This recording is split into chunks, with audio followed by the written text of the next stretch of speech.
지금 제자들이 씻지 않는 손으로 떡을 먹었습니다. 종교적인 측면에서의 정결규를 어긴 것도 맞고 위생의 관념으로 있어도 좀 깨끗하지 못하는 것은 맞습니다. 그런데 예수님께서 그들을 더럽다고 하지 않으시는 그런 장면의 내용들입니다. 이런 의미에서 이제 우리가 본문을 통해서 정말 사람을 더럽게 하는 것이 무엇인가, 특별히 또 복음이 무엇인지 이 말씀을 통해서 우리가 깨닫게 됩니다. 그래서 우리가 지난 시간에 생각했던 것은 육신의 위생 개념입니다. 우리는 보통 이제 밖에서 몸으로 들어오는 것, 그것이 사람을 더럽게 한다고 생각을 하게 되고, 이런 육체적인 위생관념에 익숙해져 보니까 영적인 측면에서도 같은 원리로 작동하게 된다라고 생각을 하게 됩니다. 그래서 사람들이 막 추구하는 게 이제 종교식 의식, 행위를 통해서 내 속에 있는 원래 거룩하고 순수한 마음을 보존할 수 있다라고 생각을 하게 됩니다. 그런데 주님께서는 아니다. 밖에서 안으로 들어가는 것이 더럽게 하는 것이 아니고 이 속에 가득한 것이 뭐 음란한 것, 또 교만한 것, 또 질투, 또 악한 생각들로 가득하다고 말씀을 하시게 됩니다. 그래서 우리들은 주님의 말씀을 기억하면서 우리 존재 자체가 결단코 거룩하지 못하고 또 온전하지 못하고 의롭지 못하다는 것을 우리가 인정할 수 있어야 된다라는 것입니다. 깨달으라. 내 말을 듣고 깨달으라 라고 이야기를 하시죠. 그래서 우리가 오늘 생각할 것은 뭐냐면 영적인 위생 개념입니다. 육적인 위생 개념을 가지고 영적인 위생 개념을 잘못 이해하는데 영적인 위생 개념에 대해서 우리가 생각을 해봐야 됩니다. 예수님께서 하시는 말씀은 뭐냐면 밖에서 안으로 들어가는 것, 입으로 들어가는 것이 아니라 입에서 나오는 것, 안에서 밖으로 나오는 것이 더 더럽다라는 것이죠. 그리고 거기에서 그치지 않는다라는 것입니다. 두 가지 내용을 좀 살펴보겠습니다. 먼저 16절 말씀 보겠습니다. 사람 안에서 나오는 것이 사람을 더럽게 하는 것이니라 하시고, 안에서 나오는 것이 더럽다는 것이죠. 사람의 속이 이미 심각하게 죄성 가운데 있다, 타락해 있다라는 것이죠. 다시 말해서 우리 속에 있는 우리의 내면 깊은 곳에 있는 영이 벌써 죄 가운데 물들어 있고 거기에 가득하다라는 것입니다. 그래서 예레미야 17장 9절 말씀에 보면 다음과 같이 이야기를 하게 됩니다. 만물보다 거짓되고 심히 부패한 것은 마음이라 누가 능히 이를 알리오마는. 그래서 예수님께서 오늘 시작 말씀에 보면 깨달으라, 모른다라는 거예요. 누가 능히 너희들의 마음이 심히 부패한, 만물보다 부패했다라는 것이죠. 근데 누가 능히 이를 알리오마는 깨달으라. 예수님께서 말씀하시는 거거든요.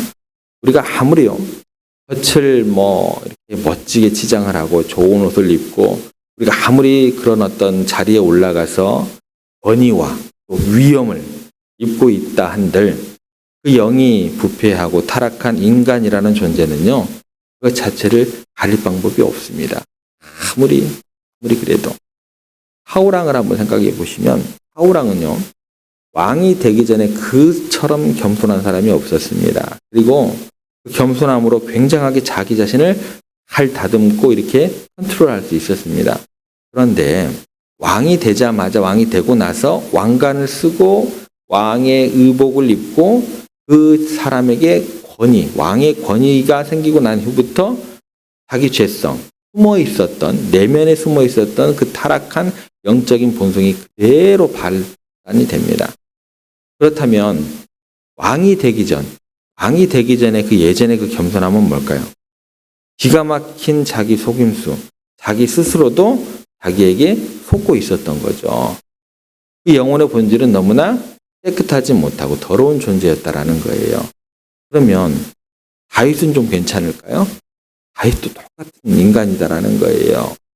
다윗이 환난과 시련을 겪고 있을 때 얼마나 하나님을 찬양하고 하나님의 마음에 합한 사람이었습니까? 그런데요, 하나님께서 주시는 평안과 성공의 그 시간 가운데 어떻게 되었어요? 간음을 행하고 살인을 행했습니다. 그 영 자체가요, 근본적으로 거룩한 것이 아니고 하나님의 은혜에 대한 그 마음과 생각들, 하나님과 동행함을 떠나는 순간, 하나님을 의지하지 않는 순간 즉시로 인간은 타락하게 되는 것입니다. 노아의 영적인 상태는 어땠을까요? 노아는요, 당대의 의인이었고 완전한 자였다는 것입니다.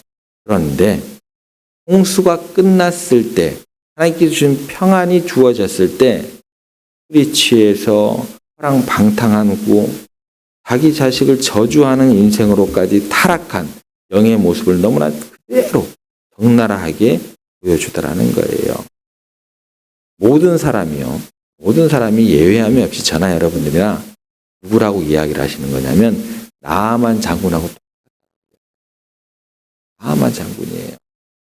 그 나라를 구원한 것처럼 목사로서 막 교회를 막 크게 이룬 것처럼 하나님의 일을 거창하게 한 것처럼 큰 소리를 치지만 그 투구와 갑옷 속에는 뭐예요? 그 권위와 그 이룩한 성공과 그 큰 목소리 안에는 뭐가 있는 거예요? 썩어서 냄새가 나는 문둥병에 걸려있는 나아만 장군과 똑같다라는 거예요.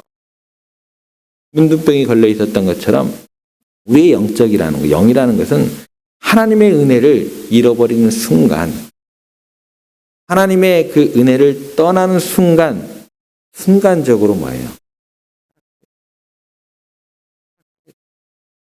그것이 우리들의 모습이요. 누구의 모습하고 똑같다고요? 나아만 장군의 모습. 어떤 사람도 여기에서 자유로울 수가 없어요. 그래서 예수님께서 사람의 속에 있는 것이 사람을 더럽게 하는데 그 영은 이미 타락할 대로 깨어있어라, 깨달으라 이야기를 하십니다. 그런데요, 이게 한 일단락되고 더 큰 문제가 있습니다. 이게 뭐냐면 그 더 큰 문제를 생각해야 될 게 우리가 세 번째 주제입니다. 우리가 세 번째 생각할 것은 뭐냐면 이 더러운 영이 그냥 그대로 머물러 있으면 좋은데 움직이지 않으면 좋겠는데 머물러 있지 않고 이게 어떤 특성이 있냐면 전염을 시키는 게 문제다라는 거예요. 좋은 열매들이 좋은 씨앗들이 이렇게 배가 돼야 되는데 이게 더 빨라요. 그래서 이 전염의 개념 이거를 그대로 영적인 모습으로 한번 생각을 해봐야 된다는 거. 이게 세 번째 주제입니다. 20절 말씀 한번 보겠습니다. 또 이르시되 사람에게서 나오는 그것이 사람을 더럽게 하느니라. 여기까지만 돼도 문제가 크지 않아요. 23절로 한번 가볼게요. 또 이 모든 악한 것이 다 속에서 나와서 사람을 더럽게 하느니라. 무슨 얘기냐면 사람들 속에 더러운 영이 있으면 그것이 나오면서 그 사람 자체를 망하게 만든다라는 거예요. 그 사람의 인격, 육체뿐 아니라 거기에서 그치면 좋은데 거기서 그치지 않고 더 큰 문제는 뭐냐면 그 사람과 만나는 사람들까지 더럽히게 만든다라는 거예요. 그 사람도 그 길에 빠지게 만든다라는 거예요.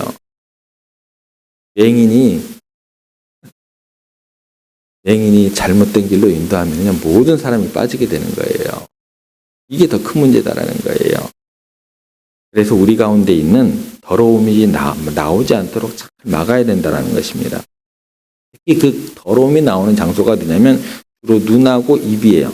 눈보다도 입이 더 문제다라는 거예요. 눈으로 보고 입으로 말하게 되잖아요. 그래서 사람들이 이런 입을 안 벌리고 입을 안 열고 말을 안 하고 가만히 있으면 우리가 입냄새가 잘 안 나가잖아요. 그죠? 그러다가 어쩌다가 입을 열어서 말 한마디 뻥긋하면 입냄새가 나가는 어떤 그런 원리하고 똑같습니다. 이와 같은 원리예요. 우리가 입을 잘 컨트롤하면 영 속에 있는 그 타락한 본성들이 발동이 되지 않을 텐데 입을 열기 때문에 말하기 때문에 악취를 내게 되고 주위에 있는 사람들에게 악을 행하게 되는 거예요. 그래서 입만 열면 열린 무덤처럼 냄새가 나는 것이 우리들의 문제들이다라는 것입니다. 속에 담아두면 적어도 전염은 안 될 텐데 자기 혼자 그렇게 망할 텐데 꼭 속에 있는 것들을 기어이 드러내고야마는 발산하고야 마는 것이 우리들의 모습이다라는 거예요. 이 악한 마음이 말로 나오게 되고 이 말이 행위가 되고 이 행위 자체가 그 사람의 체질과 인격이 되는 거예요.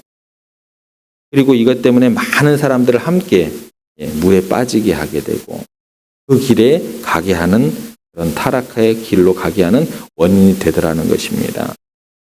이걸요, 알 수 있는 방법은 간단해요. 실험을 해보시면 돼요. 옆에 있는 사람에게, 가까운 이웃에게 그냥 좋은 말도 아니고 욕 한마디 한번 해보세요. 욕 한마디 하면 멀쩡하던 사람이 갑자기 독해지고 그 사람도 같이 막 욕을 하게 되는 거예요. 금세 전염이 되는 거예요. 전염이 되는 거예요. 우리 교회가요, 거룩한 영이 떠나가게 하는 방법은 간단해요. 그냥 모여서 그냥 입을 열어가지고, 그런 얘기 하시면 돼요. 실험해 보시면 돼요. 거룩한 공동체가 아니게 만드는 방법은 간단합니다. 335 모여가지고, 입을 열어가지고 그렇게 하시면 되는 거예요. 간단합니다. 금세 전염이 돼요. 사도 바울이요, 다음과 같이 표현을 했습니다. 로마서 3장 13절에서 15절입니다. 그들의 목구멍은 열린 무덤이요. 그 혀로는 속임을 일삼으며 그 입술에는 독사의 독이 있고 그 입에는 저주와 악독이 가득하고 그 발은 피 흘린 대로 빠른지라. 엄청나다라는 거예요. 전염성이. 오늘 우리가 좀 어려운 이야기를 나눴습니다. 입에서 나오는 것이 더럽게 된다. 물론 들어가는 것도 더럽고, 근데 더 중요한 것은 뭐냐면 입에서 나오는 것. 이 말씀을 통해서 영적 위생의 개념을 우리가 생각해 보았습니다. 더 큰 문제는 전염성이에요. 그에 대한 예수님의 경고의 말씀이다라는 것입니다. 우리가 이 시간 꼭 기억해야 될 것은 뭐냐면 우리는 들어가는 거나 또 밖에서 밖으로 나오는 거나 이렇게 가망성이 없는 것이죠. 머리끝부터 발끝. 그런데 우리가 기억해야 할 것은 뭐냐면 율법보다 하나님의 구원이 먼저다라는 거예요. 구제불능인 우리에게 그래도 율법보다도 하나님의 구원을 먼저 주셨다는 것입니다. 모세를 통해서 이스라엘 백성을 구원함이 먼저지 그 다음에 율법이 따라오는 거지 율법 미원자가 아니다라는 거예요. 하나님의 은혜로 구원받은 백성들이 그 은혜에 감격하여서 하나님의 백성으로 어떻게 살아가야 하는지를 가르쳐 주신 내용이다라는 거예요. 율법은 하나님께서 우리를 사랑하시고 구원하기 위해 주신 선한 것입니다. 그런데 원래 선한 이 율법마저도 인간의 타락한 본성에 의해서 이를 옥죄이게 하고 구원을 이루는 것이 아니라 오히려 더 악한 길로 가는 쪽으로 바뀌게 되더라는 거예요. 우리를 죄의 도구로 만들게 되는 그런 모습이 되더라는 것입니다. 그런데요, 그런 우리에게도 희망이 있다라는 것입니다. 예수님께서 우리가 아직 죄인 되었을 때에, 아직 원수가 되었을 때 우리를 구원하셨기 때문이다라는 것입니다. 예수님께서 우리를 죄에서 깨끗하게 하시고 새롭게 하셨음을 믿으시고 그 은혜와 감격에 거하면서 기쁘게 원함으로 내 본성에 끌려다지 않도록 하여 주시고 밖에서 들어오는 것이나 안에서 하는 것이나 거기에 연연하지 마시고 성령의 이끌림을 받아 본성에 끌려다니지 않고 성령의 인도하심을 따라 우리가 살아가야 될 것입니다. 이 내용에 대해서는 더욱더 내일 더 구체적으로 함께 은혜를 나누고자 합니다. 그렇게 우리 가운데 자원함이 있어야 돼요. 밖에서 안으로 들어가는 것, 안에서 밖으로 들어가는 것이 아니라 성령께서 기도적으로 이끌어 가시도록 오늘 하루 이끌림에 걸음 한 걸음 따라가시는 여러분들 되시기를 주님의 이름으로 부탁드립니다.